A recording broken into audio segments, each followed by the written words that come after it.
Bom dia a todos e todas, sejam todos bem-vindos, todas bem-vindas à primeira transmissão ao vivo pelo canal do YouTube Teologia Pé no Chão. Aqui está a Irene. Hoje vocês vão ver mais do que a mãozinha. Oi, gente. Minha linda. Estamos aqui para darmos início ao novo curso de domingo, curso de eclesiologia. A Irene também vai lançar esse link lá no Facebook, Teologia Pé no Chão. Aparece aqui embaixo compartilhar. Vira aqui para mim. Você está no YouTube ao vivo, né? Clica aqui no ao vivo. Mas não, acho que não entrou ainda. Tá, tudo bem. Então, eu vou dar um tempinho aqui, porque como é a inaugural, né, nós estamos ainda naquela parte de receber os visitantes. Uns minutinhos atrasados. Uns minutinhos atrasados, faz parte do show. Nós até previmos esse atraso, né, que nem a noiva, né, que preveu o atraso na festa de casamento. Mas com muita alegria, começando as transmissões ao vivo pelo nosso canal no YouTube, Teologia Pé no Chão. Se você não é inscrito, aproveite aí, clique na inscrição para se inscrever, clique também no sininho, nas notificações, aquela coisa toda. Lá no Facebook também você pode compartilhar na sua página. A Irene vai operar ao mesmo tempo as duas plataformas, né? Então, acione pelo celular o Facebook, né? Já compartilhou? Conseguiu compartilhar? Tá. Vai aparecer embaixo isso, aí você clica Facebook, ou então copia o link para colar na Teologia Pé no Chão. O Facebook já está aberto aqui, tá? O Facebook já está aberto aqui do lado. Bom, estou emocionado aqui, né?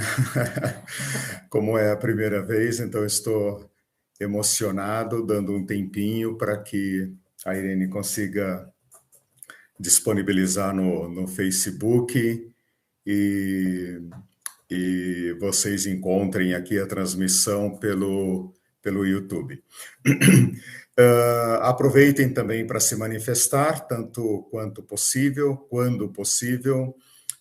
Se vocês estão conseguindo ouvir bem, se o som está bom, eu não estou usando microfone, então seria bom vocês dizerem para nós, sinalizarem para nós se o som está bom, se vocês estão conseguindo me ouvir bem, se nós precisamos fazer algum ajuste. Você pode também usar o chat do YouTube ali, né? Ver se você já consegue entrar lá. Olha ali, já entrou a primeira. Olha, o povo está entrando na sala, que legal. Eles encontraram a transmissão. Bom dia, Ildes. Bom dia, Maria Aparecida Lopes. Por favor, digam se vocês estão me ouvindo bem. Olá, legal. Opa, o pessoal está achando.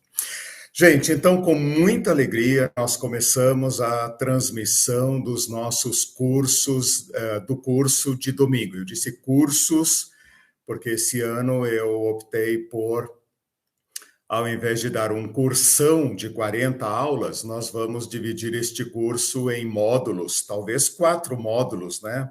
Todo mundo conhece o sistema de uma escola, né? A escola é minha. Então, nós vamos tentar trabalhar em 4 módulos, né? Nesse primeiro módulo, que corresponde a 8 aulas e um bimestre, março e abril, nós vamos tratar de noções introdutórias da igreja. No segundo bimestre, né, maio e junho, nós vamos tratar sobre reino de Deus, e depois, conforme a gente caminhar, eu explico melhor o que nós vamos estudar no segundo semestre. De maneira que este tema de igreja e reino de Deus, eu tenho que olhar para outra câmera agora, né? Este tema de igreja e reino de Deus, na minha previsão, na minha intenção, dominará o nosso tema e o nosso curso ao longo do ano, né? Seria interessante a gente começar, então, pensando na importância desse tema. Então, esta aula de hoje é uma aula inaugural e é uma aula em que eu pretendo colocar as fichas na mesa, né? Todo mundo está acostumado com aula inaugural, então colocar as fichas na mesa, colocar os temas, os problemas, os caminhos que nós vamos seguir. Nada impede que eu mude ao longo do caminho, porque a escola é minha, tá? E vocês, então, vão interagindo com a gente, né? Vamos ver quais novidades boas a gente pode praticar aí ao longo do ano, de modo que, como consta na ementa, né, de todo professor no início do ano, ao final do ano, os irmãos, todos nós, tenhamos uma visão crítica da igreja, tenhamos uma noção da missão da igreja, uma noção do nosso papel na igreja, da importância da igreja na sociedade. Então, é nesse sentido que nós queremos caminhar. Eu considero um momento muito oportuno para nós debatermos sobre igreja. Bom, primeiro, a igreja é uma instituição antiquíssima, né? Segundo, porque o nosso mundo ocidental, e principalmente o Brasil, né, conhece o cristianismo quase que desde sempre, né? Nós nascemos, o Brasil nasceu, o ato inaugural do Brasil, segundo os historiadores, a história oficial, o Brasil europeu, evidentemente, né? Não o Brasil dos povos originários, mas nós nascemos à sombra da cruz, né? O primeiro nome dessa terra foi Ilha de Vera Cruz, da cruz verdadeira, né? Então, nós somos cristãos desde sempre. Nós mal conseguimos pensar num mundo não cristão. Claro, é o cristianismo católico, né, que nós protestantes tanto criticamos. Mas o evangelicalismo, o protestantismo está presente no nosso país há 200 anos, né? Se não antes, houve aí alguns episódios anteriores, mas desde a chegada da família real portuguesa no Brasil, os primeiros protestantes também começaram a chegar, os ingleses, anglicanos, né, que faziam ali a segurança pessoal e política da Casa Real Portuguesa. Desculpem. E, por último, o pentecostalismo, que praticamente deu a face, né, a face mais, digamos, barulhenta, mais midiática, o pentecostalismo e depois o neopentecostalismo, de modo que nós vivemos neste estado de coisas que está aí, né? E todos nós, de alguma forma, sendo cristãos ou não, gostando da igreja ou não, temos que lidar com essa entidade, com essa instituição, né, que ocupa o centro da nossa sociedade, né? Bem ou mal, para o bem ou para o mal, ocupa o centro da sociedade. O que nós queremos fazer ao longo desse ano é um afastamento metodológico, né? Como se nós pudéssemos nos abstrair deste cenário social e tentar olhar para a igreja como se nós fôssemos um observador externo, né? Bom, muitos de nós, de fato, serão observadores externos, porque não estão dentro da igreja, mas tentar fazer aquele afastamento metodológico, né? De olhar para a igreja como se estivéssemos olhando pela primeira vez, como se estivéssemos analisando uma instituição desconhecida e tentar entendê-la, né? Bom, eu faço isso, adoto esta posição crítica com muito carinho, com muito cuidado, não como quem observa um objeto estranho, né? Mas como quem conhece a igreja, né? Eu me autodefino, né? Pleonástico, né? Eu me autodefino como um homem da igreja. tenho 56 anos, sou filho de pais evangélicos, meus pais eram católicos, meus pais são da década de 30, né, já são falecidos. Meus pais eram católicos, minha mãe aquela católica praticante, né, que chegou a pensar em algum momento da vida dela em se dedicar à vida monástica, né, como freira. Meu pai, um católico nominal, daqueles que vão à missa quando tem algum evento importante.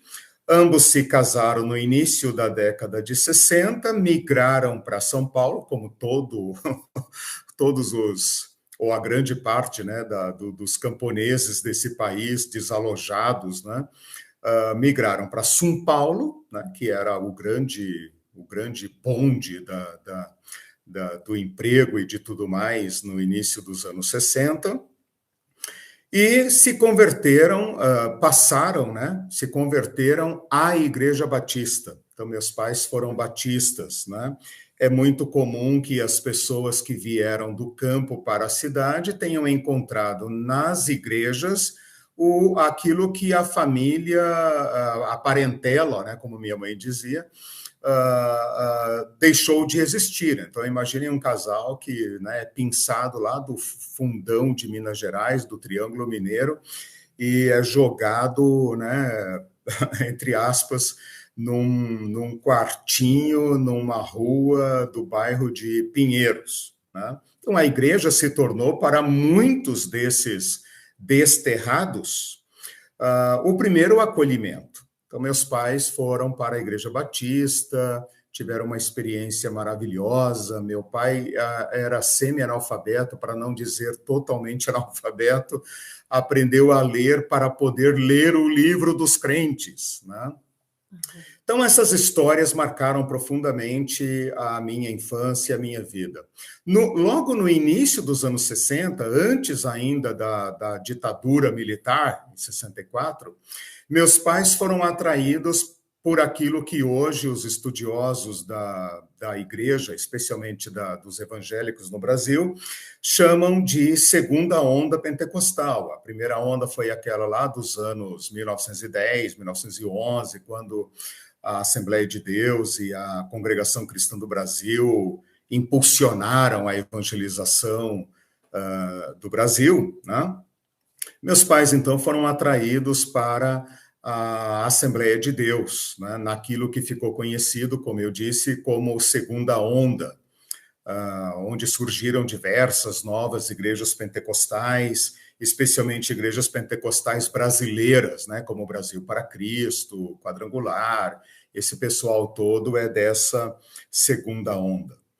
No final dos anos 70, na virada dos anos 70 para os anos 80, o meu pai resolveu mudar com a nossa família, né, minha mãe e nós 4 irmãos, para o interior do Rio de Janeiro. Foi como ele mesmo dizia, um êxodo ao contrário, né? Em vez de ser um êxodo do interior para São Paulo, meu pai, mineirão, né, depois de muitos anos morando em São Paulo, convivendo muito de perto com a igreja, era uma fase importante da igreja brasileira, porque o governo militar favorecia a expansão do pentecostalismo, os primeiros programas de rádio, os primeiros movimentos de popularização do evangelicalismo no Brasil começava a dar seus sinais, né? E meu pai, acho que muito intuitivo, muito autônomo, resolveu fazer esse êxodo ao contrário. Então, ele tirou a nós de São Paulo, né, e nos levou para o estado do Rio de Janeiro. Aí todo mundo pensa, você foi para as praias do Rio de Janeiro. Não, só passamos pelo Rio de Janeiro e subimos a serra. Fomos para a região serrana do Rio de Janeiro, para uma cidadinha chamada Teresópolis, que é muito conhecida por causa das concentrações da seleção brasileira, lá na Granja Comari, né? Eu estou contando um pouco da minha história para vocês entenderem o meu envolvimento com a igreja, né? E o chão do qual eu falo, né? Então, tenham aí um pouco de paciência, enquanto isso vocês vão verificando aí meu currículo, né? Para saber com que autoridade ou a partir de que ponto eu posso falar da igreja. Mas o fato é que meu pai nos levando para essa cidade do interior do Rio de Janeiro, e nesta cidade pequena do interior do Rio de Janeiro, ele nos levou para a zona rural dessa cidade. Então, vocês imaginem o choque cultural, né, de sair de São Paulo, para onde todo mundo ainda estava indo, para ir para o Rio de Janeiro, para o interior do Rio de Janeiro e para uma zona rural desta cidade do Rio de Janeiro. E lá aconteceu uma coisa que também é um prenúncio, porque nosso pai, né, já falecido, nos tirou da igreja. Então, enquanto todos os pais estavam preocupados em manter os filhos na igreja, se antecipar para batizá-los e engrená-los na igreja para que esses meninos não se desviem, né? Como já era o fenômeno, né, da perda geracional dos cristãos naquele tempo, nosso pai nos tirou da igreja. Então, nós estávamos completamente ilhados como família. Meu pai deve ter antevisto o futuro da igreja. Ele não era um profeta, evidentemente, na época nós não pensávamos nada disso, né? Mas meu pai acho que pressentiu onde ia dar aquela onda pentecostalista. E ele nos tirou da igreja não para nos tirar do evangelho, não para nos tirar da fé em Cristo. Pelo contrário, ele falava algo que eu fui entender muito tempo depois, né? Apesar de todo o trauma que essa mudança causou na nossa vida, né? Eu já era um adolescente, eu e meus irmãos estávamos na adolescência entre 10, 11 e 15 anos, né? Eu sou aí do pelotão do meio. Mas nosso pai nos mergulhou numa overdose de cristianismo, porque nós passamos a ter reuniões diárias como família em torno da Bíblia. Então foi ali que eu me tornei íntimo leitor das Escrituras, né? Eu herdei dele esse gosto pelas Escrituras, essa leitura própria da Bíblia. E essa fase, então, de reuniões diárias, todos os dias após o jantar, nós íamos para a sala e cantávamos e líamos a Bíblia e orávamos, depois cada um ia para suas atividades, né? Esse período marcou toda a minha adolescência até que eu cheguei à idade do serviço militar e então eu falei, pai, eu quero ir na igreja, né? Eu quero ter amigos cristãos, né? Eu quero conhecer o povo cristão, eu quero me batizar, eu quero saber se eu sou cristão ou não, né? E então eu estava no serviço militar, o serviço militar interiorano, né, que se chama tiro de guerra, lá em Teresópolis, né? Servi no ano de 85, se não me engano, 85. Era número 32, lembro até hoje. Número 32. E então ali eu conheci uma igreja metodista, muito pequena, muito comum no Rio de Janeiro, Igreja Metodista Wesleyana, muito parecida com a Assembleia de Deus. Fui calorosamente acolhido, recebido. Eu estava numa situação muito estranha, porque eu era cristão, sem dúvida alguma, eu abracei a fé dos meus pais, né? Eu procurei a igreja porque eu queria me batizar, eu queria ser de fato cristão. Eu não sabia dizer de que igreja que eu era, eu sabia muito da Bíblia. Ali eu descobri que o povo cristão, especialmente aquele povo, naquela época, naquele tipo de igreja, já lia muito pouco a Bíblia, né? Os pastores estavam começando a fazer seminário teológico, né? Ainda era muito novo essa ideia de fazer um curso teológico para poder seguir o ministério pastoral. Então era uma situação muito estranha, até que eu decidi, achei que era o melhor a fazer, aceitar a Cristo como meu Senhor e Salvador pessoal publicamente. Embora eu me considerasse cristão, eu percebi que o povo me achava um bicho estranho, né? Pô, esse cara é o quê, né? Não veio de igreja nenhuma, fala que é crente, sabe da Bíblia, mas, cara, você é o quê, né? Então, foi ali naquela igreja metodista wesleyana em Teresópolis, na Virdigueira, né? Teresópolis tem uns nomes de bairro assim que só existem lá, né?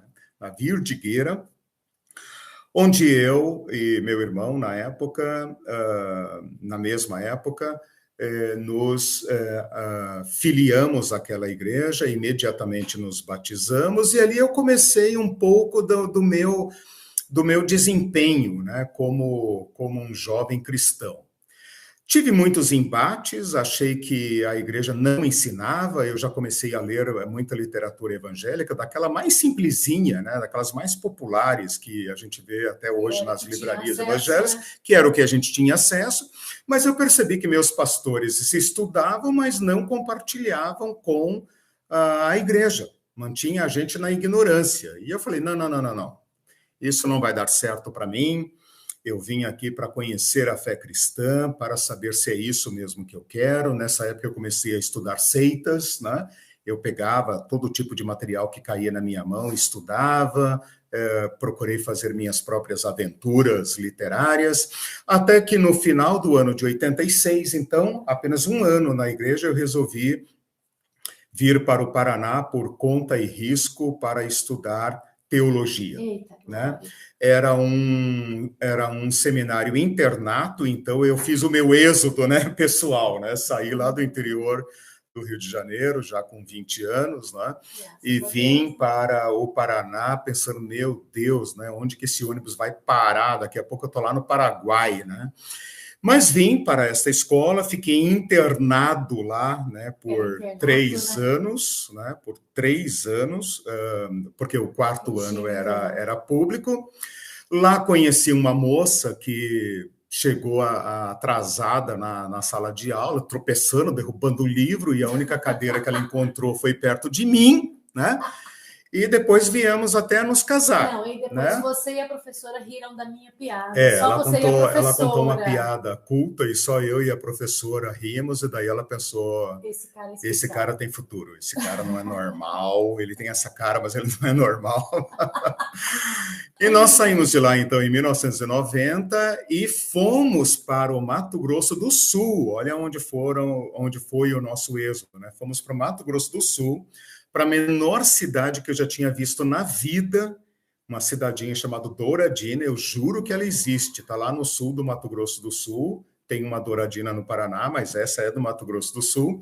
E lá, então, por incrível que pareça, nós fomos pastores de uma igrejinha. Uma igrejinha fundada pela própria escola nossa, né? Escola Betânia, vou dizer o nome, vocês conhecem, né? Seminário Betânia, e lá nós fomos pastores de uma pequena comunidade de pessoas simples, pessoas que viviam principalmente da fabricação de tijolos, próximo das aldeias dos indígenas, né, dos povos originários caiuás. Então, ali foi nossa imersão nesse lado oeste do Brasil, né?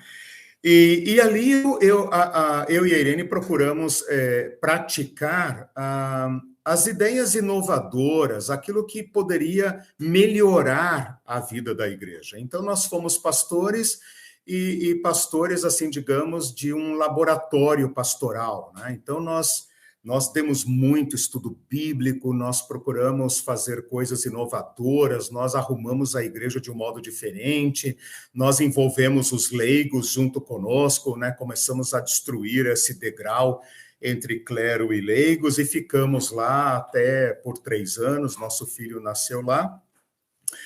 E então, de lá, escaldados, né, do ministério pastoral, já desempenhando uma atividade paralela para não depender financeiramente da igreja. Foi lá que nós descobrimos que o pastor que recebe salário da igreja tem que agradar a igreja, né? E ele não pode cumprir certos objetivos do seu ministério. Então, nós chegamos à conclusão que nós deveríamos fazer alguma coisa para sermos autônomos financeiramente e podermos falar livremente aquilo que nós compreendíamos do Evangelho.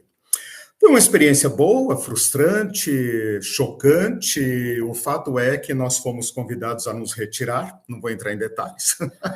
Não fizemos nada errado, né? Mas a gente foi contra o sistema também. A gente foi contra, né? O sistema. A gente se chocou com hierarquia, com famílias donas da igreja, com política, né, política mesmo, que causava cisão dentro da igreja, uma polarização, né? Entre esquerda e direita, mas nós fizemos muita educação política lá, nós lidamos com indígenas, nós lidamos com sindicato, nós emprestamos a igreja para reuniões de demitidos, né? Então, a gente aprontou um pouco, a igreja não suportou e resolveu contratar outro pastor, e a gente estava vencendo o estágio probatório, né? Então, juntou a fome com a vontade de comer, e eles nos mandaram para uma outra aventura, que seria mais ou menos assim: olha, vocês têm uma visão própria de igreja, então vão para um lugar e comecem uma igreja com a cara de vocês, né? E aí nós fomos jogados em Campinas, né? Tá aí a Maria Aparecida Lopes, né? Nós já fomos vizinhos. Nós moramos em Campinas na década de 90, né? Entre 93 e 99. Os primeiros 3 anos foram terríveis, depois piorou, porque nós estávamos naquela época da hiperinflação ainda, né? O Plano Real ainda estava começando, Campinas era tudo muito caro, nós não tínhamos condição nenhuma, nós tentamos trabalhar e prover o nosso próprio sustento, nosso filho era bebê, a gente fazia apenas para não faltar comida em casa. Então, assim, apesar de ser Campinas, traduzindo noite e dia, ganhando centavos, né, e tal, mas nós sobrevivemos e nós consolidamos firmemente as nossas convicções, né? Apesar de que ali foi também o colapso das nossas intenções pastorais, né? Porque em 96 eu fiz um concurso público, que foi a única coisa que me restou, não vou contar essa história agora, e fomos demitidos agora definitivamente, né, pela missão, né? Tipo, vocês têm 3 meses para sair, saímos. Então a gente conhece o lado pobre do pastorado, né? Não conhecemos o lado rico, o lado que ganha seus milhares e milhões, né? Os caras que enriquecem, esses nós não conhecemos, mas nós conhecemos aquela massa de obreiros mal pagos e mal amados que estão aí pelo interior do país, né? Praticamente falidos e carregando a igreja nas costas, né? Mas como nós ficamos sem opção, eu fiz um concurso público federal, passei, cumpri em Campinas o estágio probatório, depois entramos na igreja presbiteriana, pensei, bom, já que eu não vou mais, não pertenço mais a lugar nenhum, né? A gente saiu com a mão na frente e outra atrás, então pensei, bom, vamos ser membro numa igreja, né? Eu prometi para a Irene, olha, eu te garanto que da fé cristã eu jamais retrocederei, e de Cristo jamais. Eu conheço o suficiente para não recuar jamais. Mas o fã-clube? Né? Mas o fã-clube, para mim, não dá mais. Né? E com muita insistência e com essa promessa, nós fomos parar numa igreja presbiteriana, porque o pastor que estava lá era muito bom teologicamente. Ficamos lá, até que nós resolvemos, então, sair de Campinas, viu, Cida Lopes? Resolvemos sair de Campinas e voltar para o Paraná, porque a Irene é daqui. Pensei, vamos tentar um lugar mais barato, mais tranquilo, para a gente viver, né? E eu pensando, meu Deus, né? Será que eu vou repetir a saga do meu pai? Né? Vou continuar migrando com a minha família, né? E chegando, então, em Maringá, onde nós passamos apenas o ano de 2000, né? De janeiro a dezembro, ainda membro da igreja presbiteriana independente de Maringá, né, que fica ao lado da famosíssima catedral lá, que parece uma nave, né, espacial, na igreja presbiteriana independente. Ficamos lá por apenas um ano e então viemos para Curitiba em 2001 por uma questão de convite para exercer um cargo aqui. E aqui, então, eu retomei, eu e a Irene retomamos os estudos teológicos, né? Ficamos sem igreja durante um tempo, então vocês percebem que ao longo da nossa vida a gente fica sem igreja por um tempo, né? Meu pai já tinha me tirado da igreja, a gente já tinha essa facilidade de viver fora de uma igreja institucional. Ficamos um tempo aqui tentando nos encontrar, até que fomos parar numa igreja batista, né? Onde meus pais, né, haviam começado a vida evangélica deles, né? Onde eles haviam abandonado o catolicismo, ou substituído o catolicismo pelo batistismo, né? E nós fomos, então, para uma igreja batista, uma das maiores igrejas batistas aqui ela tem um apelido agora nos últimos anos, mas eu não vou falar aqui, porque isso não descreve os 10, 12, sei lá, 14 anos que nós passamos lá, onde nós, de volta, experimentamos a vida de um membro da igreja ativo, porque a gente foi líder de célula, a gente foi professor de escola bíblica e tal, e, ao mesmo tempo, retomamos nossos estudos teológicos, fizemos a integralização, né, que foi a validação do nosso curso teológico, depois fizemos pós-graduação, depois a Irene me liberou para ir fazer meu mestrado, meu doutorado, cheguei à docência, que era o meu grande sonho desde os anos 80, quando eu tinha ido para o seminário, e agora, tardiamente, né, nessa última década, de 2010 até 2018, andei na academia teológica, na docência teológica, até que em 2018, né, essa tragédia que meu pai havia antevisto lá nos anos 80, supurou, né? É assim que fala, pessoal da área médica, né? Aquela coisa que foi se formando nas entranhas da igreja, desde a Revolução de 64, né? Toda essa popularização do evangelicalismo, tudo isso explodiu nessa grande lava desajato, né? Essa coisa horrenda para a qual ainda não temos nome, né? Que afeta e sombreia e encarde a igreja nos últimos anos, e nós, então, saímos de novo, né? Fomos saídos e saímos, né?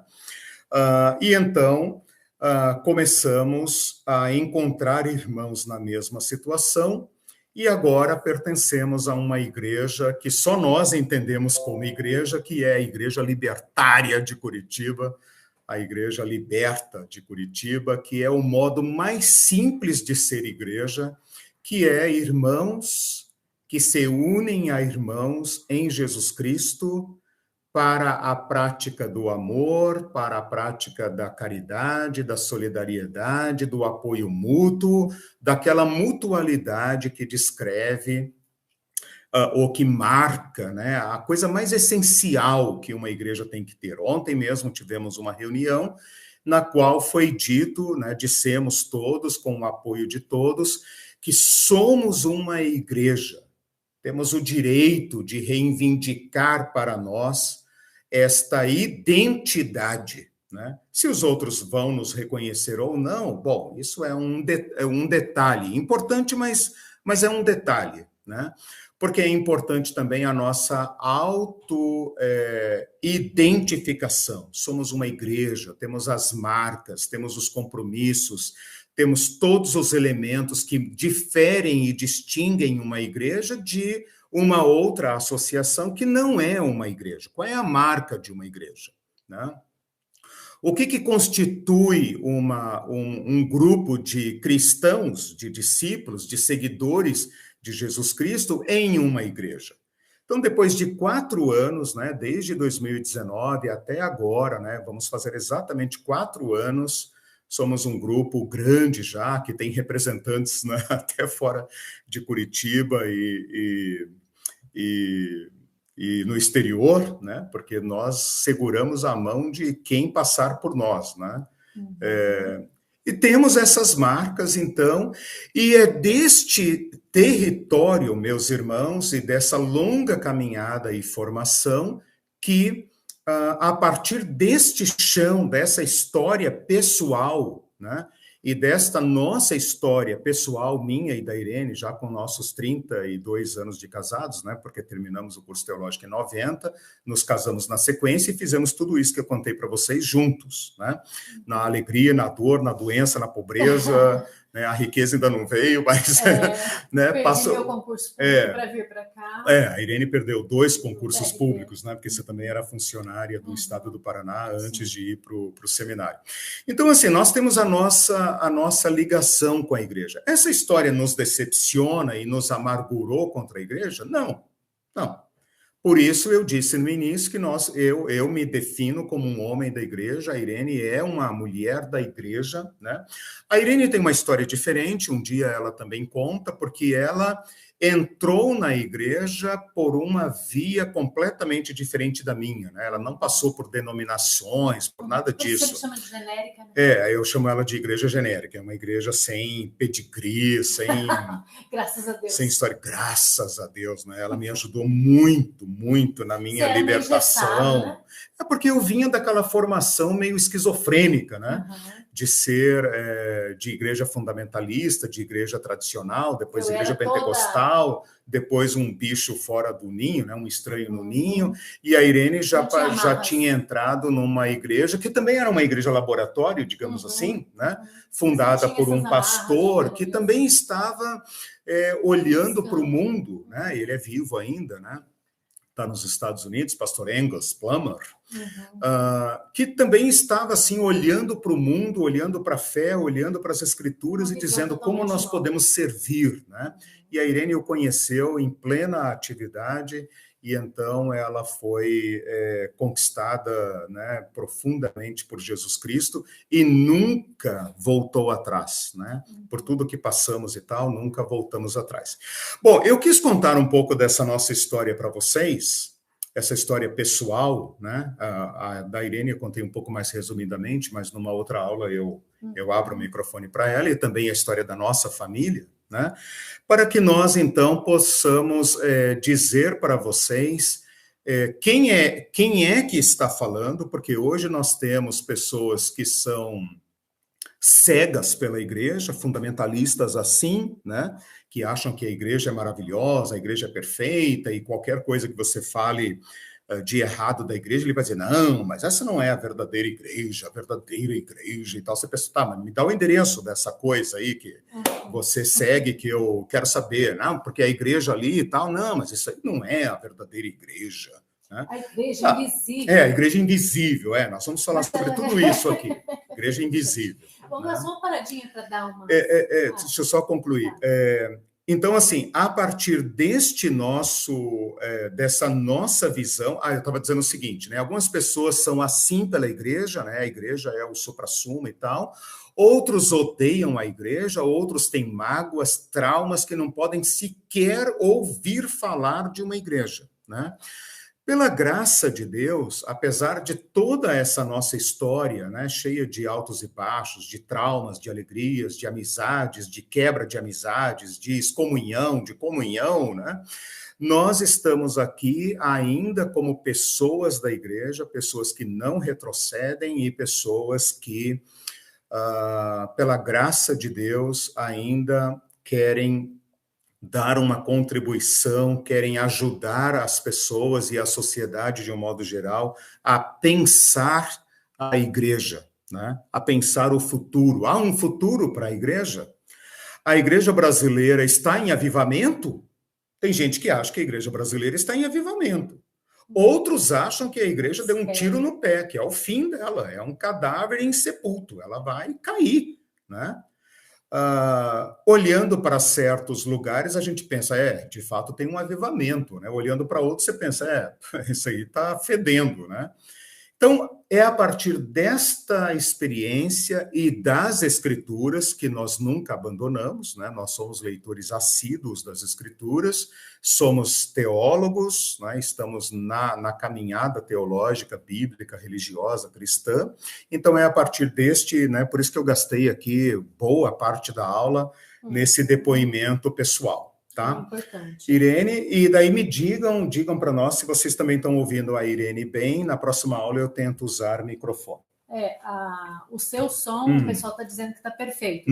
O que está acontecendo é que eu não estou conseguindo interagir no YouTube da Bom Dia, nem curtir. Você não consegue falar? Não, eu consigo escrever comentário, mas é só denunciar ou as ações que eu posso. Eu não posso nem curtir, nem responder, tá, gente? Então, por isso que eu não estou dando bom dia para ninguém. No YouTube, você não curte porque você está usando o chat, né? O chat aqui do lado. O chat, então só tem o chat. Então, mas você consegue escrever? Só escrever, mas eu não posso curtir nem responder sim, certo? Tá, ok. O chat do YouTube tem essa limitação, pessoal. Então eu vou ler mais as perguntas, a interação aqui. Tá. Então, o pessoal está aqui dando bom dia, dizendo que o som está perfeito, o seu som. Ótimo. E a galerinha de Salvador está aqui. A gente passou um tempo lá, foi muito legal, muito agradável. Vocês são barril, viu? Barril dobrado. Eu acho que tem que contar o que significa. Barril dobrado. Não, eles que perguntem lá, pesquisem, eles dizem Pergunte aí. entre eles aqui. A Rosana diz assim, que alegria participar dessa transmissão histórica. Isso, legal. E a Andréia Vitor diz assim, que bacana, meu pai também era um mineirão. Opa! Você contou lá no começo. Igualmente semi-analfabeto e melhorou sua leitura ao ler a Bíblia. Isso, essa é a história. Acontece com todo mundo isso. É a história de muitos cristãos. Então, olha aí que interessante o evangelicalismo, né? Nessa ênfase na leitura do livro, incentivando a alfabetização. Né? Sim, essa é a história de muitas pessoas. Isso é muito legal. Eu ouvi até um antropólogo falando sobre isso, que a igreja nesse ponto é muito positiva. Né? Só um comentário. Eu falei aqui de formação teológica, mas nós temos que aplaudir de pé o fato de que muitos analfabetos, semi-analfabetos, evangelizaram esse país, tá? Não é nenhum demérito. Eu e Irene apenas tivemos a oportunidade de aprofundar, né? Mas aqui não vai nenhuma crítica dizendo, é porque nós somos, etc. Temos diploma e tal, que nós estamos aqui para poder falar da igreja, né? Antes de nós, eu sei de várias pessoas, como meu pai, como o pai da Andréia, e tenho certeza que de muitos foram verdadeiros apóstolos, né? Verdadeiros apóstolos, né? No Brasil. Sim. O Elton diz assim, vocês foram convidados a se retirar por terem feito algo certo. Vem isso. Quando se vai contra o sistema, isso que se espera, né? Não foi a nossa primeira excomunhão, né? E nem será a última também. Uma vez eu falei para um deles, eu falei, estou sempre de malas prontas, né? E acredito que isso ajuda também a gente entender a igreja. Uma igreja peregrina, né? Porque eles já uma igreja sem faculdades também. Sim. Hoje não dou aula em nenhuma faculdade. E o Sandro Ananias diz, bom dia, Eliseu, Deus abençoe e quer conhecer a Igreja Libertária. Ele fala aqui depois. Depois a gente entra em contato, tá, Sandro? Sim, a gente entra. E o Marcelo Santana, bom dia, de Magé, Baixada Fluminense. Opa! Nós e Magé tínhamos uma rivalidade, né? A quem pertence o dedo de Deus, irmão? Aquela montanha assim, né? Linda, né? Os magéenses tinham uma rivalidade histórica, mas né? Fica em Magé. Porque fica em Magé, mas somos nós que vemos, nós de Teresópolis, viu, irmão? Desculpa aí. Avisando melhor. Ildes dizendo que esse preâmbulo foi necessário e imprescindível. Obrigado. E o pastor Guilherme Falcão disse, sempre os conheci como pastores. E aí, Ildes, feliz por ser libertária há 3 anos. Isso. E daí, deixa eu ver, a Ana Cristina diz que está ouvindo bem, Eliseu e eu também. Legal. E Neivia diz que eu preciso... Estou vendo ali. Precisa estar na conta Teologia Pé no Chão no YouTube para poder ter ferramentas de interação. Ótimo, Neivia, faremos isso. Legal. Então, gente, saibam que eu não estou curtindo por isso, e daí comentem que daí, na medida que a aula for transcorrendo, eu vou lendo os comentários. Dá uma olhada no Facebook também, não sei se você olhou, para ver se tem algum comentário lá. Bom, gente, feita então essa apresentação nossa, né? A nossa apresentação, eu então passo a falar um pouco sobre o curso e como nós pretendemos andar, pelo menos nos próximos 4 meses até o final de junho. Né? Nós vamos estudar a eclesiologia, eclesiologia, né? Que significa o quê? A teologia da igreja. Então, ao invés de estudarmos a história da igreja, né, não é meu campo de pesquisa, mas eu tenho uma certa ambição de estudar também a história da igreja, ou pelo menos indicar para vocês uma fonte de história da igreja para vocês entenderem por que nós somos como somos, né? Nós queremos estudar a teologia da igreja. Isso faz parte daquele exercício que eu falei no início, antes de contar a nossa história, daquele afastamento, né? Vamos tentar nos afastar intelectualmente, afetivamente da igreja, para podermos olhá-la de fora, olhá-la pelo material teológico, né? E quando eu digo eclesiologia, né, poderia ser igrejologia, né? Fica um pouco estranho, então eclésia. Eclésia é a palavra grega para igreja, né? A nossa palavra igreja vem da palavra eclésia, iglesia em espanhol, né? Igreja em português. Então, a eclesiologia nada mais é do que a teologia da igreja. E quando eu digo teologia, eu estou trazendo, digamos, a brasa para minha sardinha, né? Porque a minha área de formação, a minha área de pesquisa é a teologia bíblica. Quando eu digo teologia bíblica, eu não estou dizendo que as outras teologias não são bíblicas. Isso é uma confusão muito comum que eu preciso esclarecer. Quando eu digo teologia bíblica, eu estou dizendo aquela teologia primeira, a teologia que se faz a partir da leitura ampliada, estudada, contextualizada das Escrituras, né? Porque depois da teologia bíblica vem outras teologias, né? As teologias históricas, as teologias sistemáticas, né? Católica, protestante, pentecostal, e eu estou optando para dar preferência à teologia bíblica, que significa aquela teologia fontal, aquela teologia que capta o seu conteúdo, que elabora o seu conteúdo diretamente a partir do texto bíblico, né? Mais fontal, de fonte, né, do que a teologia bíblica, só a exegese, né? A exegese é aquela que vai pensar as palavras, estudar as palavras, e a partir desse material exegético é que a gente forma, então, o que se chama teologia bíblica. Então, com isso, eu já estou fazendo uma certa delimitação para dizer que neste primeiro momento, nesse primeiro semestre, eu não vou entrar pela história da igreja, nem pelos teólogos da história da igreja, mas eu vou me ater principalmente, preferencialmente, ao texto bíblico. Junto com a igreja, eu quero propor um outro bloco, né, muito importante, que eu espero explorá-lo, né, e digo para vocês até que eu estou fazendo isso como uma curiosidade, uma necessidade pessoal, né, porque sendo um homem da igreja, eu também sou influenciado pelas ênfases da igreja, e eu preciso resgatar este material que foi deixado de lado na minha geração, pelo menos, né? Que é o tema do reino de Deus. Eu até estou brincando aqui que é uma reinologia, né? Ou uma basileologia, né? Porque em grego, reino de Deus é basileia, né? Então, uma teologia do reino de Deus. E aqui vai um primeiro problema. É um problema que vai guiar a nossa discussão nesses primeiros meses, até junho. Qual a relação entre igreja e reino de Deus? Qual a relação? A igreja é sinônimo de reino de Deus? Eu posso fazer esta equação, igreja igual reino de Deus? A igreja vem antes e o reino de Deus é depois? O reino veio antes e a igreja é a realização do reino de Deus? Qual a relação?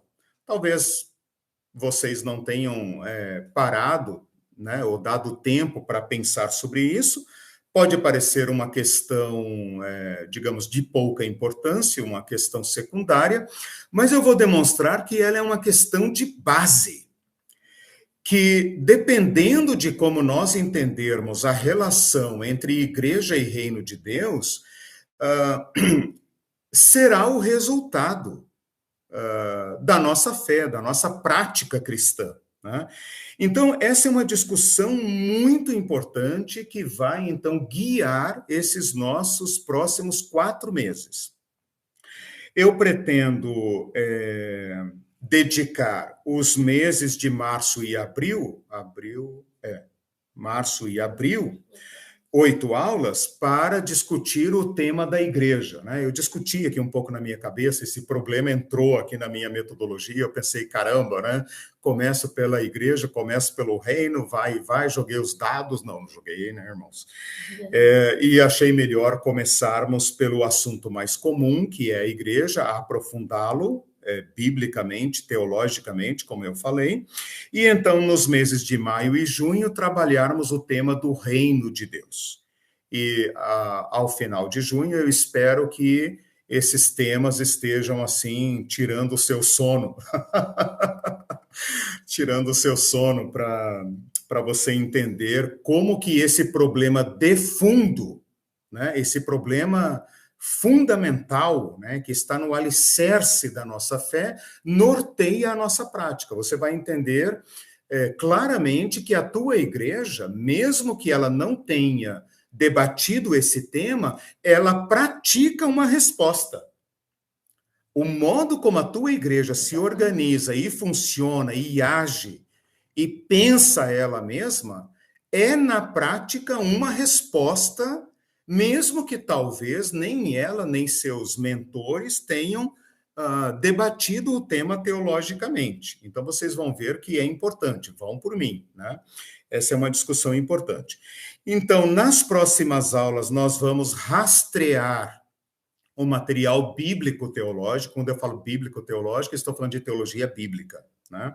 Como eu expliquei agora há pouco. Nós vamos estudar a igreja nos evangelhos, na boca de Jesus, e vamos estudar também a igreja no livro de Atos, a igreja em Paulo, né? Ainda é uma abordagem não profunda, uma abordagem tópica, né? Mas nós vamos, então, trazer à luz o material do Novo Testamento, o material teológico do Novo Testamento a respeito da igreja. E uma vez consolidado, então, essa reflexão sobre a igreja, nós vamos entrar, então, no bloco do reino de Deus, na basileologia, né, que não existe, eu que inventei, né, basileologia ou reinologia, né? Vocês vejam como o problema é grave, né? Se você pegar um manual de teologia sistemática, você vai ter lá cristologia, antropologia, eclesiologia, soteriologia, escatologia e não sei mais o quê.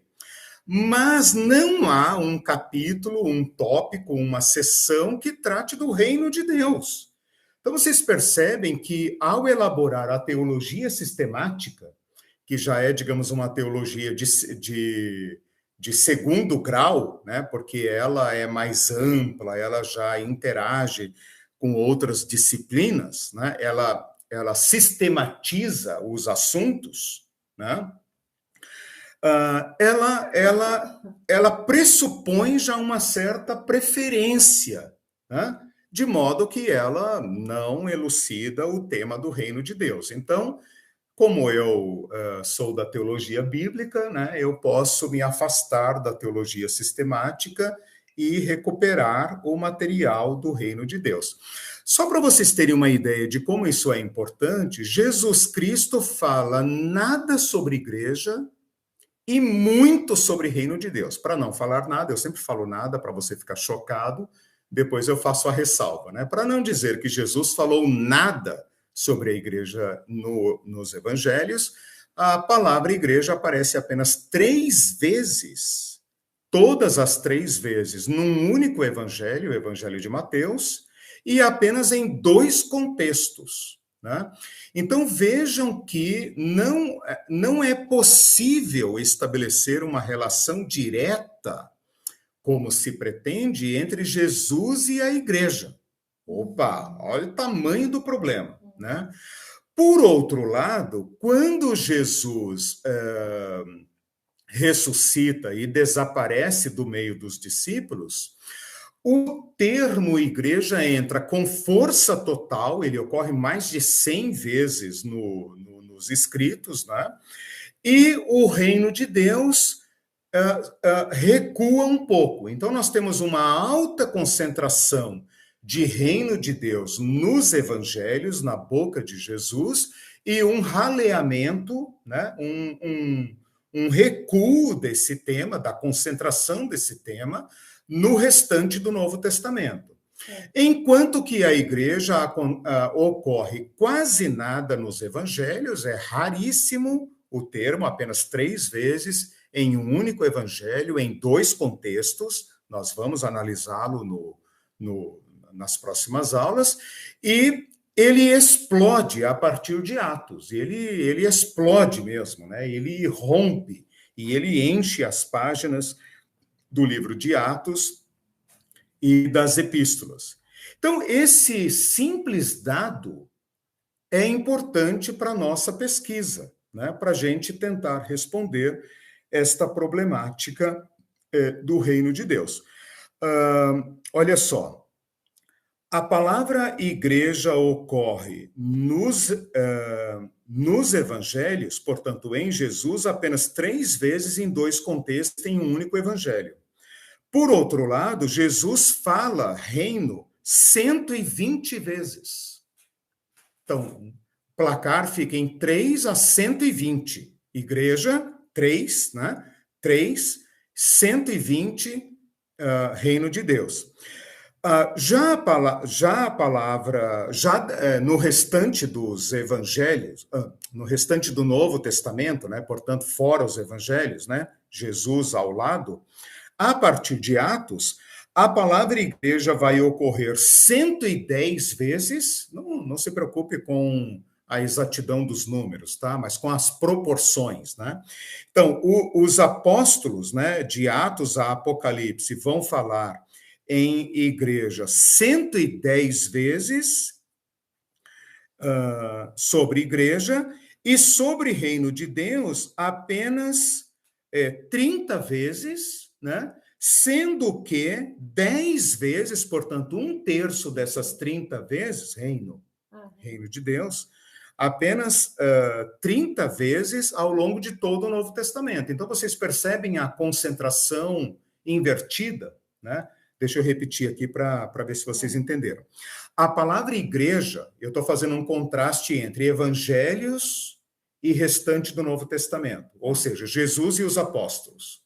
Jesus fala 3 vezes sobre igreja e 120 vezes sobre reino de Deus. Então, 3 a 120, tá? Jesus, evangelhos, tá? Já o restante do Novo Testamento, portanto, eu estou chamando aqui de apóstolos, né, a era da igreja, eles vão mencionar 110 vezes a palavra igreja e apenas 30 a palavra reino. Então, 110 a 30. Né? Eu tinha invertido mesmo. Ok. E sendo que essas 30 vezes, 10 estão no Apocalipse, né? Que fala um pouco sobre essa proporção. Então, vocês percebem que o problema, a relação entre igreja e reino, é um dado importante, né? Eu citei aqui essa estatística, ou como a gente fala, concentração, né? Essa concentração de ocorrências do termo, apenas para argumentar em favor da relação entre igreja e reino de Deus, ok? Sim. Então, esse problema vai ocupar as nossas aulas nas próximas aulas. Aí eu te perguntando em que contexto isso vão ser as aulas aí, em que contexto Jesus fala sobre a igreja, vai ser basicamente... Posso dizer já. Mateus 16:16, Mateus 16 a 18, quando Jesus fala, quem dizem os homens que eu sou?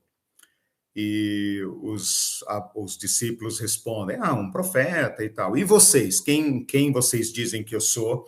E Pedro responde, certamente em nome dos discípulos, tu és o Cristo, Filho de Deus. E Jesus fala para ele, bem-aventurado Simão, porque isso não é da tua própria inteligência, meu filho, você não tem formação para isso, mas foi meu Pai que te revelou, e, portanto, sobre esta pedra, tu és pedra, e sobre esta pedra edificarei a minha igreja. Essa é a primeira vez que Jesus, ou que pelo menos consta na boca de Jesus, a palavra igreja. E na sequência, foi bom a Ildes ter feito essa pergunta, porque me dá a oportunidade de mostrar a problemática, né? Ou ampliar a noção da problemática. Na sequência, ele fala, dar-te-ei as chaves da igreja. Não, dar-te-ei as chaves do reino de Deus, né? E aí todo mundo, até claro, quando né? fala em igreja, a mitologia, né? Ao reino. A mitologia cristã coloca São Pedro na porta do céu com as chaves do reino. Quer dizer, intuitivamente ou de modo até inocentemente, porém não tão inocente, nós colocamos o reino de Deus no céu. Quando Pedro recebe as chaves do reino, né? Então, ali, desse contexto, Aildinha, nós já podemos colher uma relação entre igreja e reino de Deus. Né? Então, percebe que nesse contexto, e o outro contexto é aquele logo a seguir de Mateus 18, quando Jesus está falando, se teu irmão tem alguma coisa contra ti, se teu irmão te ofendeu, vai ter com ele, se ele não te ouvir, chama algum testemunhas, se não te ouvir, chama, etc, etc, se não te ouvir, dize-o à igreja, né? A igreja. Então, ali já pressupõe uma ideia de igreja. Tirando esses dois contextos, a palavra é Mateus 18, eu acho, por ali. É antes da parábola do credor incompassivo, né? Credor incompassivo. Então, deixa, já que eu estou falando, né? Deixa eu falar aqui. Mateus 18, para ser exato, né? Mateus 16, 18. Esse já tinha notado. Tá? 16 a 18. Isso. Tá. E o outro é Mateus 18, versículos 17. 17 e depois aparece, deixa eu ver. Aqui nesse contexto aparece duas vezes. Diz a igreja, no versículo 17 estão as duas palavras. Se não os atender, diz-o a igreja, se recusar ouvir a igreja também, considera-o como publicano. Então, depois nós vamos discutir também se Jesus de fato falou isso, né, e tal. Nós vamos discutir essas questões, porque alguns teólogos dizem que a igreja posteriormente entrouxou na boca de Jesus a igreja, etc. Então tem 1000 discussões sobre isso. Mas nós estamos na teologia bíblica, e a teologia bíblica me permite ler o texto, né? Então eu não vou perder tempo com essas discussões. Mas ali vocês já veem, então, a antevisão da igreja. Jesus falando da igreja no futuro. Edificarei a minha igreja. Né? Igreja no futuro. Tem algumas casquinhas de banana aqui no Evangelho, né, que seriam facilmente explicáveis, né? Aí vocês entendem essa minha obsessão, entre aspas, né? Obsessão no bom sentido com a teologia, né? Eu fui para o seminário lá em 1987, quando eu percebi que meus pastores estudavam, mas não ensinavam. Então, desde lá, eu falo que eu me tornei um traficante dos textos bíblicos, né? Eu estudo e trago para todo mundo, né? Eu não suporto reserva de mercado em teologia, né? Eu acho que a teologia pertence ao povo de Deus.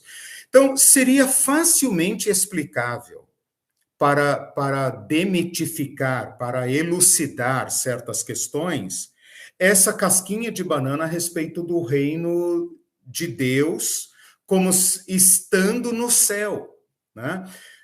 Aqui vocês poderiam me perguntar, essa já é uma palhinha, né, das próximas aulas, vocês poderiam me perguntar, tá, mas reino dos céus e reino de Deus é a mesma coisa? Reino de Deus é a igreja e reino dos céus é o futuro, quando a gente for para o céu com Jesus, amém? Não. Reino de Deus e reino dos céus é a mesma coisa. Reino dos céus e reino de Deus é sinônimo.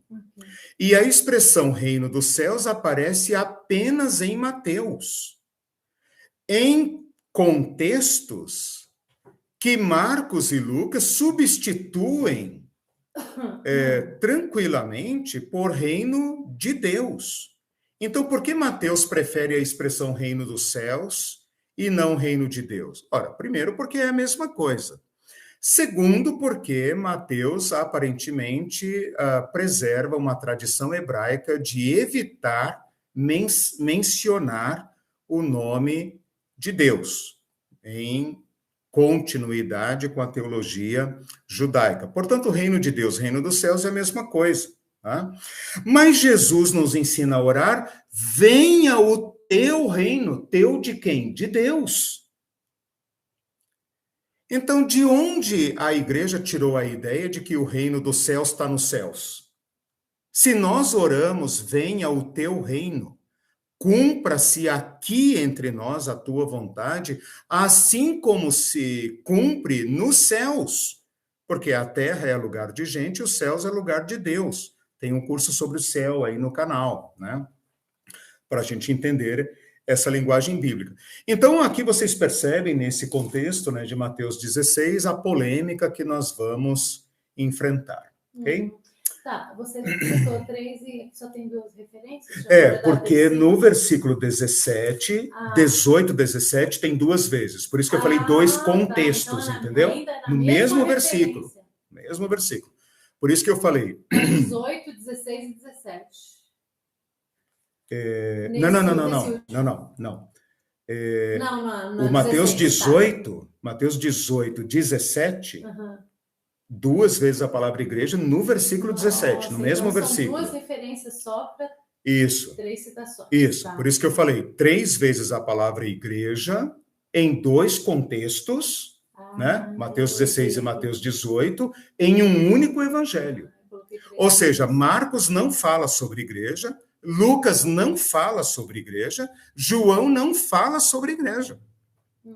Então, até esse dogma, né, tão valoroso para os católicos e para todos nós também, né, embora a gente divirja profundamente, né, dos católicos, né, na interpretação de Mateus 16, né, que Jesus fundou a igreja, até isso a gente pode discutir, né? Qual a relação da igreja com Jesus Cristo? Né? Qual a relação da igreja com Jesus Cristo? Se Jesus fala tanto sobre reino de Deus e não fala sobre igreja, e se não fosse o evangelho de Mateus, a gente nem saberia que Jesus sequer mencionou a palavra igreja, como a gente pode, sendo igreja, reivindicar Jesus Cristo? Qual é a nossa relação com Jesus Cristo? Né? Então, não fiquem assustados, mas é uma pergunta muito importante, que vai iluminar nossa atuação na vida, na sociedade. Nós vamos ter que achar uma resposta que justifique a existência da igreja dentro do escopo de Jesus Cristo. E isso vai colocar a igreja no seu devido lugar. Né? No seu devido lugar. Então, é muito importante essa discussão. Bom, com isso, o que eu falei até agora? Eu defini o tema, delimitei o tema, estabeleci a metodologia, de certa forma, que é a metodologia da teologia bíblica, então são os textos bíblicos que nós vamos usar. Eu vou citar pouca referência bibliográfica aqui, né? Porque grande parte do material será original, né? É fruto de uma curiosidade minha. Os livros atuais sobre eclesiologia um livro de teologia, são de uma eclesiologia superada, né? Ontem nós falamos isso na nossa reunião, né? Grande parte da eclesiologia das igrejas de hoje está superada, né? Por isso, nós, no nosso grupo libertário, estamos chamando de nova eclesiologia. Nova não no sentido de que nós estamos inventando uma eclesiologia. Nova no sentido de que nós estamos, exatamente, que nós estamos imergindo na fonte, né, na fonte, para, a partir daí, iluminarmos a nossa caminhada e sanitizarmos, né, sanearmos as nossas comunidades cristãs. É importante todo mundo saber que esses cursos nasceram do desejo e necessidade de resgatar essa teologia bíblica realmente, né? Especialmente depois que me excomungaram. Aí eu mergulhei fundo. Aí eu tenho menos amarras ainda, né? Pessoal, tem 21 pessoas assistindo e tem, para mim, aqui aparece só 8 curtições. Então, vamos curtir e compartilhar para dar engajamento aí no vídeo, tá? Deixa eu aproveitar, a gente está caminhando para o encerramento da aula. Deixa eu aproveitar para dizer, essa é a primeira transmissão ao vivo pelo canal Teologia Pé no Chão, então curtam aí já a transmissão, chamem pessoas para se inscrever nesse canal. O tema, todos os temas que eu exponho são de grande relevância para mim primeiro, né? E aí eu compartilho com vocês, para nós aqui. Mas esse tema especificamente, ele é muito importante para o momento atual, quer a pessoa seja da igreja, quer a pessoa esteja vivendo um cristianismo sem fã-clube, né, que o pessoal aí costuma chamar de desigrejado, quer a pessoa não tenha nenhum interesse em igreja, seja até de outra religião ou de outra igreja, ou uma pessoa que deteste a igreja e seja, digamos, ateu, né? A minha intenção, e eu espero entregar o que eu estou prometendo, a minha intenção é estabelecer um diálogo com o público interno e com o público interessado e com o público externo da igreja. Eu acho que a igreja precisa dar satisfações à sociedade, né? Pelo menos aqui no Ocidente, pelo menos aqui no Brasil, por exemplo, né? No Brasil, na América Latina, mas vamos falar a partir do nosso chão no Brasil, a igreja, todas as igrejas, né? Mas vamos falar da igreja evangélica, né? Porque eu sou evangélico, eu e a Irene somos evangélicos, né? Respeitamos profundamente os católicos, grande parte da minha formação teológica foi na PUC, né? Não sou um rival da Igreja Católica, respeito profundamente, aprendo profundamente, mas eu falo como um homem evangélico, protestante evangélico. Tá? Que eu estava dizendo?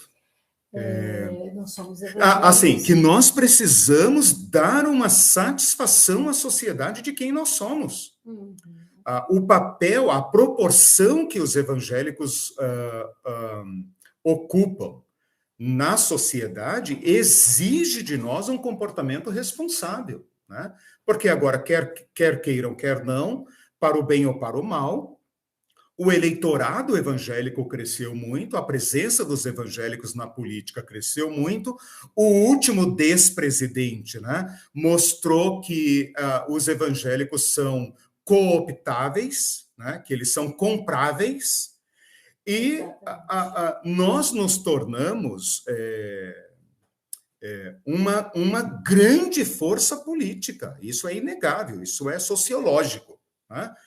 E nós, então, devemos uma responsabilidade, uma prestação de contas à sociedade. Então, eu estou disposto a enfrentar esse debate, né? Vocês viram que nós somos pessoas que não desistimos de Jesus Cristo e do projeto de Jesus Cristo para a sociedade, né? A gente fala aqui como pessoas da igreja de Jesus Cristo, né? Não adianta procurar essa denominação, né? A igreja de Jesus Cristo. E nós nos sentimos no dever, nós assumimos esse dever de prestar contas à sociedade, mesmo quem deteste a igreja, odeia crente, né? O nosso debate é para essas pessoas. Então, se você tiver possibilidade, divulgue. A transmissão está sendo simultaneamente no Facebook, né? Então pode compartilhar lá também. Agora você pode escolher, né, se faz pelo YouTube ou Facebook, né? Eu falei então sobre a delimitação do tema, falei sobre a metodologia, falei mais ou menos sobre a programação do curso, né? Março e abril nós vamos tratar sobre igreja, né? Inclusive podem fazer perguntas e tal, né? As aulas não estão assim rigidamente definidas. Já tem cursos sobre igreja no canal, sim, né? Então, em algum sentido, eu vou repetir alguma coisa, mas de uma visão mais aprofundada, porque eu próprio estou me sentindo provocado por esse tema, né? Então, março e abril nós vamos dedicar à igreja, maio e junho nós vamos dedicar ao tema do reino de Deus, ok? Sim, vai ser um desafio porque eles estão interligados. Estão, né, interligados, eu vou tentar metodicamente, né, metodologicamente, separá-los, né, para que em julho a gente tenha condições de apresentar uma resposta para este problema, né? A igreja praticamente engoliu o reino de Deus, né? Só se fala sobre igreja. Eu seria capaz de apostar, com base na nossa experiência, né, que você nunca deve ter ouvido um sermão sobre o reino de Deus, a não ser no sentido escatológico, o céu, ir para o céu, né, onde Deus reina, onde está o trono de Deus flutuando aí no cosmos. Mas é quase impossível que você tenha ouvido. Se você já ouviu, parabéns, né? Sua igreja compreendeu uma coisa muito importante, né? Sim. Mas pela minha experiência, e olha que nós transitamos por diversas denominações, né? Só aqui eu falei de Batista, Assembleia de Deus, Metodista, Presbiteriana. Falei de 4 denominações, sem contar a igreja genérica da Irene, né? Então, 5 igrejas, né? 5 denominações eu mencionei aqui, né? E agora a libertária, 6, né? Pela nossa experiência, você não deve ter ouvido quase nada sobre reino de Deus. Eu estou vendo ali que o Marcelo Santana falou que acompanham as aulas no Spotify. Sim, esse curso vai para o Spotify. Ótimo. O curso é bem prático, né? É um curso que dá para você ouvir. Vai trabalhando, tá no trânsito, dá para ouvir. Eu não vou depender tanto de recursos didáticos, longas, de compartilhar a tela e tal. Bom, alguma pergunta, algum comentário? A Val Isa Madureira falou, finalmente consegui participar da aula. Opa! Porque tem gente que não consegue pelo Facebook. Val, tá, legal. YouTube, né? Val, muito bem-vinda. E o Bruno Guilherme diz que testemunho e história de vida. Legal, obrigado. Vocês vejam, né? Durante muitos momentos da nossa vida, a gente pensou, estamos acabados. Estamos acabados, né? Que porcaria de gente que eu sou, que nem para pastor eu sirvo, né? Porque a minha família, apesar de ser evangélica, né? Exceto a minha mãe, todos foram contra eu desperdiçar minha juventude estudando teologia. A família da Irene também, né? É maluquice, jovens de 20 anos, 20 e poucos anos, e estudar teologia, né? Ainda mais para pastorear a igreja pobre, né? Já que vai ser pastor, então, pelo menos vai para uma igreja rica, né? Mas, então, assim, em alguns momentos, nós nos sentimos acabados. Eu confesso para os irmãos e faço esse depoimento, deponho, né, isso para os irmãos, que eu considero uma profunda obra da graça de Deus, que de nós e da nossa sequidão saia alimentação para nossos irmãos de fé. Todo dia, antes de entrarmos no ar, nós oramos dizendo, Senhor, que a nossa fala ilumine nossos irmãos, né? Que eles se sintam fortalecidos na fé, que eles não desanimem, né? Que eles entendam o teu chamado, o teu propósito e tal. Então, eu geralmente conto essa minha história quando eu dava aula nas faculdades. Eu contava essa história até para contar o fracasso ministerial, né? Que é possível fracassar, que a igreja não é essa bola toda que ela imagina, não, né? Que há tombo e há demissão e há excomunhão e há perseguição e há sofrimento no caminho teológico, no caminho ministerial, né? Eu hoje não indicaria para ninguém estudar teologia sem ter já uma profissão e não recomendaria a ninguém receber salário pastoral e viver de honorários ministeriais, né? Por causa da atual situação, né? Sempre falei para os meus alunos, tenham uma primeira fonte de renda, não vivam de pregação, não vivam de evangelização, não vivam de dar aulas de teologia, porque você vai se ver maduro, desempregado e falido, né? Então, isso existe, né? É mais ou menos como jogador de futebol, né? Todo mundo pensa que todo jogador ganha o salário do Neymar, né? Mas vocês não sabem que tem milhares de jogadores aí por esses timecos, né? Eu posso falar assim porque eu não gosto de futebol, então, esses timecos do interior do país que o cara ganha salário mínimo, né? E, então, a situação da vida pastoral é muito grave, né? Tem os mega, ultra power pastores que ganham os seus 100 mil reais, né? E fizeram das igrejas seus negócios dinásticos, né? Porque passam de pai para filho, né? O negócio, né? O grande mercado gospel, mas tem uma peãozada, né? Quase que pedindo dinheiro de porta em porta para poder sobreviver, né? Então, nós conhecemos todos esses aspectos aí.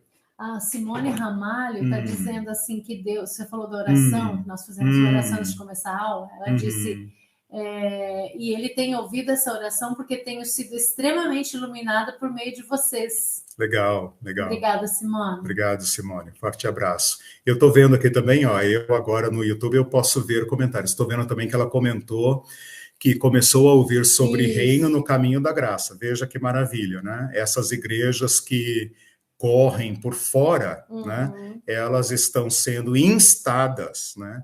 A redescobrir uma doutrina que ficou, digamos, ocultada, né? Ficou sombreada nesses últimos séculos da igreja. Bom, meus irmãos, estou muito feliz de fazer essa transmissão, de compartilhar com vocês um pouco da nossa vida, de colocar aí as fichas na mesa.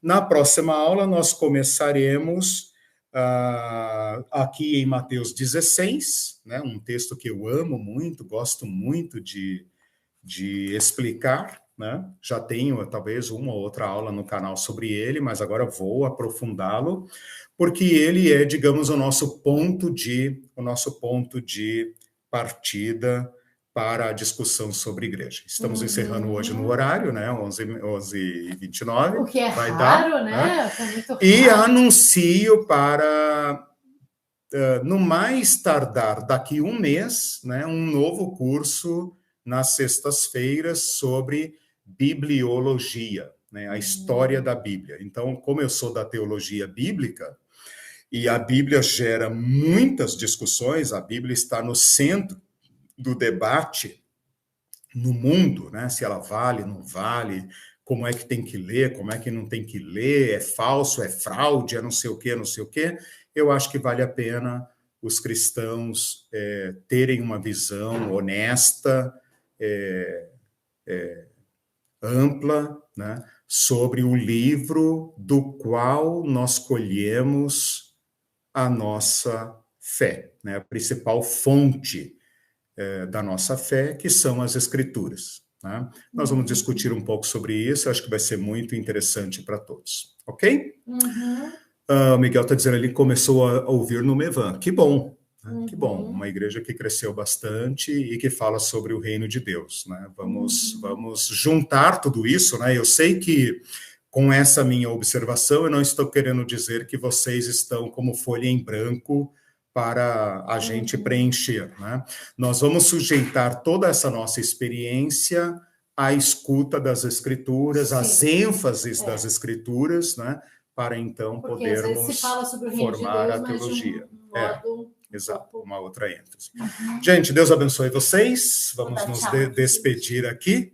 Né? Uma boa semana para vocês. Que sejam todos muito abençoados. Tchau, tchau. Tchau, gente. Bom domingo. Uau!